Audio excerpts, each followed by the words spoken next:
sa'yo. Oo, yun ang totoo. Talagang di ko maipaliwanag ang aking nararamdaman pag nakita na kita. Para bang nahihibang, ano nga ba talaga? Ba't yan daw naramdaman? Tila ba napraling na talaga? Mo nang nag-iisa ka lang para sa'kin.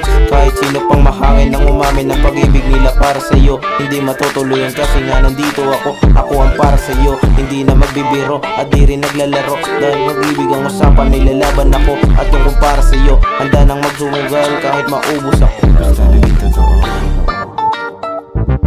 Kulang man sa pagmamahal, basta naging totoo. Naging totoo.